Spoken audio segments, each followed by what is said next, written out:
台湾的防疫不力呢，蔡英文的民调直直落，还有包括民进党的民调，各项的这个调查都显示确实是失去民心。在过去呢，台湾很多政策呢是蓝绿对立，但这件事情，特别是我们看到台湾亲绿的一届现在反对的声浪也越来越多。但是整个过程当中呢，也发生了一些我们看到比较大的一些事情我们要把它跟疫情结合一起来看可能可以比较看得出端倪。那么第一个呢，就是我们看到最近在6月15号有28架大陆的军机闯入了台湾的西南防空识别区。那么28架这个数量确实是非常惊人，创下了单日的最高纪录。在台湾的媒体有大篇幅的报道，特别是亲绿的媒体呢，当天我们看到是大幅炒作这个讯息意思就是说，怎么能够趁人之危呢？我们的台湾疫情这么严重还来骚扰我们。另外呢，我们来看一下台湾的这个防务部门也分析了一下。这可以说是里面的28架有6型的这个大陆的机种呢，全部都到齐了。那么看起来模拟的就是要进行所谓的目标炸射。听起来就觉得敌意很浓。其中呢，我们看到像是运8、轰6、歼16也到齐了。那么这3种呢，当时是穿出了巴士海峡，进入了台湾的这个东部外海台湾防务部门认为他们正在进行攻击编队的演练。而在此同时，美国动作也很快美国也说这是破坏稳定增加误判的风险，提出了谴责。当然，我们也看到了大陆的国台办说呢，对于台湾的疫情大陆愿意帮忙，要释出善意，但是也不允许这个民进党呢以疫谋独最近这4个字常听到，以疫谋独，趁着这个疫情呢，要进行这个台独的一些实现的一些动作。那么路透社呢做了一些分析外媒对这个新闻呢报道很多，有各种不同的分析。当然，台湾的口径呢就是很简单，绿媒的口径就是趁人之危嘛。好，我们疫情很严重，还骚扰我们这样是叫做善意吗？那么外媒的分析呢，当然2点，第一个就是最近呢主要是 G7 提到了这个台海的问题、新疆、香港的问题等等是最敏感的，让大陆这个非常的不开心。第二个呢，当然就是美国的这个航母号了，航母雷根号了。雷根航母这个最近呢，粉丝团里面官宣嘛，要进入南海，这个动作很大不只是进入南海，还官宣，还贴出了一张照片，有没有？这个战斗机在航母的甲板上雨中起飞的这个英姿把照片也贴出来。这是今年首次呢，美国的航母雷根号呢巡弋南海。当然，南海呢向来是一个非常问题复杂它这个经济含量也很高。全球我们看到大概有1/3的海上贸易都会穿越或者经过这个南海，它每年的这个贸易量的这个金额高达这个3.5兆美元贸易总值那么在今年2月初的时候，你记不记得美国的双航母齐聚南海？当时是罗斯福号跟尼米兹号，那么这次呢是这个雷根号。所以我刚才讲到这一大串有疫情有28架共机过来了，还有这个雷根号航母，这几个事情加在一起，当然还有 G7，介大使在其中，你看到了什么？闻到了什么？我想就大陆来讲的话，基本上这个是对于 G7 跟这个北约峰会在他们的这个所谓的公报里面首次提到台海的问题的一个回应，是一个强势的回应。我想他的考量的话，应该第一个就是展现他对于台独这个作为的这种绝对的反对的一个作为。第一个，第二个也是对就是说美国跟这个在 G7 跟北约提到台海问题，他展现一个强势回应的，也就表示说台湾问题不管多少人要插手，要表示意见。可是呢，他的底线就是反对台独。如果是台独的话，那是动用武力是毫不犹豫的。所以我想这个讯息就是针对它非常有针对性的。那么他把这次意义还就是说，这是最大的一次编队，它的战机数一共到了28架，28架次。所以这个等于说回应的强度往上提升。你对我施压，如果我就退缩的话那么可能不是现在大陆的一个想法。你越对我施压，我越展现我决心。所以我觉得就变成就是说，台海这一次如果说紧张程度有升高的话，那只能说是 G7 跟这个北约他们把他们的手伸到台海来，那么把这个地方的紧张情势又提升了。如果没有北约，如果没有 G7 他们这些作为的话，我觉得我们台海的情势不应该不断的往上升。所以其实在这个帝国主义的这个历史里面他们常常用一个词，这是我以前在瑞士进修的一个法国的教授用的一个词，他说帝国主义常常送一种东西是什么？送一种有毒的礼物，叫 poison gift。我送你一个礼，可是这个礼呢其实是有毒的。所以其实就 G7 也好，就这个北约来好，看起来他好像关怀台海的情势，其实他正好把这个情势越弄越紧张。所以他送来的礼，你如果认为他今天这些姿态是一个礼物的话，那只能说这些礼物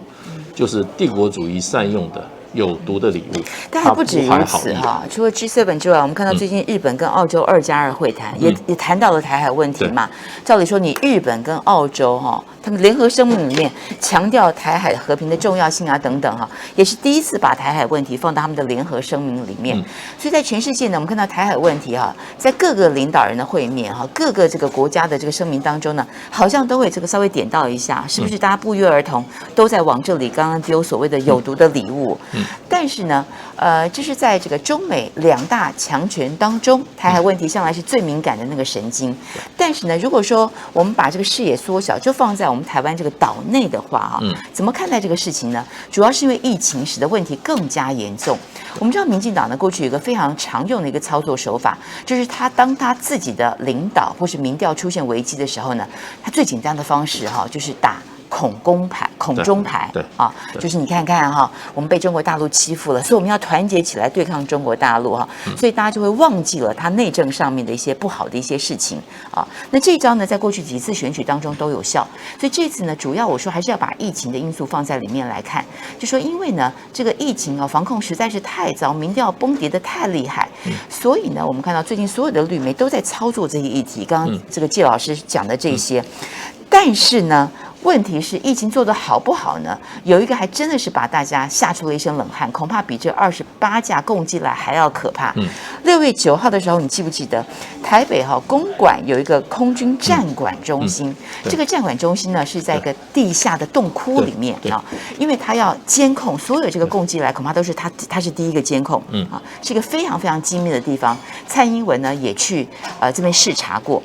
这个地方呢，6人染疫，有6人确诊，而这个你仔细看一下这个过程呢，你就会知道多么大意台湾的这个疫情从5月中就烧了起来，但是6月1号呢，在这个地下的战管中心里面，有一位执行人员感到不舒服，军方的做法是什么呢？叫他回家去休息。他家在哪？他家在高雄战管中心在台北，叫他呢坐车回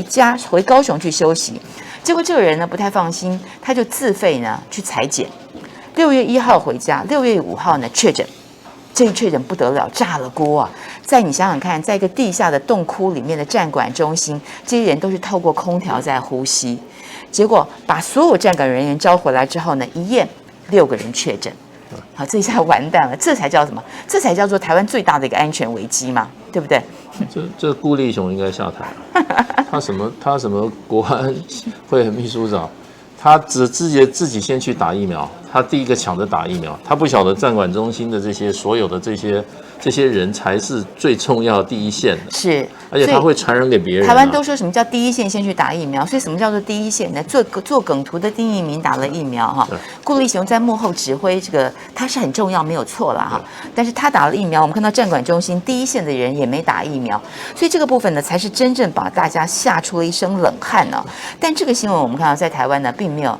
太多的一些琢磨，但倒是呢，最近是不是因为好朋友蔡英文实在是太惨了，民调重挫，所以呢，拜登就送来一个礼物是不是有毒的礼物呢？现在呢，要渴望台美双方重启 TIFA 呢，就是台美我们看到在1994年签的一个贸易投资架构这个协定TIFA，那么当时是协议轮流在台北跟华府举行，但是后来呢，受到这个中美贸易这个问题还有川普他这个人因素的影响，所以暂停了4年。那么现在呢，在台湾疫情这么惨美国现在重启经济的同时呢，开始可能要重启了，所以双方都有一些会议。台湾的代表呢是经贸谈判代表邓振中，那么美国呢他们的代表戴琪。两个人进行了视讯会议，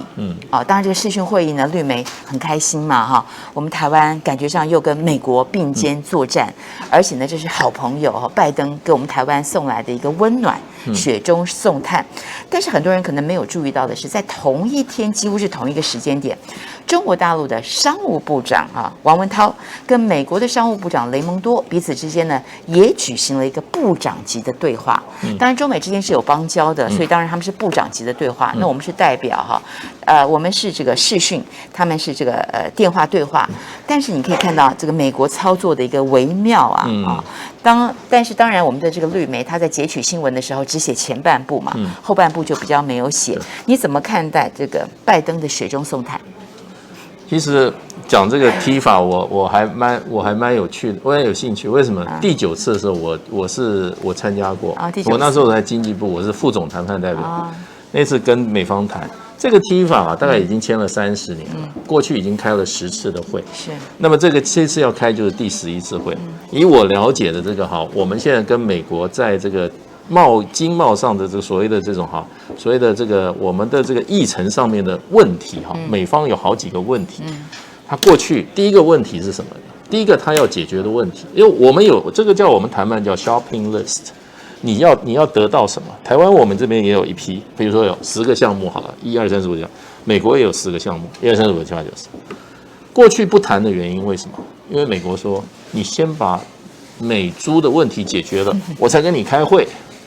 那现在美猪问题，那就是说，当时我想邓振中这些人也会跟美国讲说，那我让美猪进来，你能不能跟我开踢法？那我想今天是美国还我们这个，因为我们没有开会之前，我们就已经同意把美猪有毒的美猪已经吃到肚子里了。所以终于这个吃了来猪之后换来的是踢法，就换来这个，换来这个。可是你知道剩下，如果我记得没错，剩下的第2个美国人要的是什么？也就是他跟你开会，他要你从那边得到什么？一个很麻烦的，也就是你今天台湾我们的国民健保局他向美国药商还有外国药商采购药品的时候那个计价权，也就是因为今天台湾整个的药品只有一个买主，就是我们的健保局，因为我们是全民健保嘛，所以你能用什么药都要由全民就是说健康保险局他去买。是。可是它是唯一的买主，也是台湾的市场，你没有办法来好好的用这种纵横捭阖的，所以台湾买的药都最便宜。也就是说我们比韩国、比日本买同样的药，这个去都最便宜，那没什么不好啊，对。可是美国人说不行，你这破坏我在区域的定价权，所以呢，你要设立，我记得他们说你要成立用一个机制，在5年或者6年之间，把你的买药品的价格提高。你说这种谈判是不是一种太强人所难？我们买药用便宜的价格买，你也愿意卖都不行。所以如果这个议题放上来谈的话，这个我们跟台美这个所谓踢法一谈的话，美国把这个议题来的话，我可以跟很多我们台湾的朋友这样讲，健保费准备上架。所以跟美国谈这个贸易，可以说未得其利，绝对先逢其害。美国人在贸易上跟政治是分开的，所以这也是一个有毒的礼物，对不对？因为台湾的健保财务本来就已经很糟，本来就快要倒了。那么这2年因为选票还有政治的因素，健保费一直是 hold 住嘛。对。但是我们看到这个踢法一谈下去呢，受害的是谁？受害的是全民嘛，对不对？台湾的疫情已经造成我们看到小老百姓赚不到钱，现在领这个救助金的人好多好多。劳工贷款我们看到大家排队都不见得领得到。那么踢法如果说真的给他谈成的话，表面上是这个拜登大神送礼物来了，要拯救蔡英文但是受害的是全民我们而且美国这个第一个，他不会给我们优惠性的贸易协定，也就是他不会帮我们降税。可是戴琪他们过去曾经讲过说，我们跟台湾的贸易1年的利差是260亿美金，这个是一个问题。也就是过去这么多长一段时间，我们跟美国贸易每年平均赚它260亿美金，美国认为是个问题。那也就是说你要多采购美国的。要不然的话就是那你要提升你采购价格，比如说药品跟医疗器材，你提升采购价格，那就可以把美国认为的不公平贸易这个贸易数字把它弄回来。可是谁付代价呢？基本上台湾纳税人要付代价。所以果然就是像介老师讲的这个天上掉下来的礼物，突然之间来的好消息，我们都要仔细看一看，仔细闻一闻。这次这个 TIFA 到底对台湾来讲是好是坏呢？在这个节骨眼大家真的想清楚看清楚。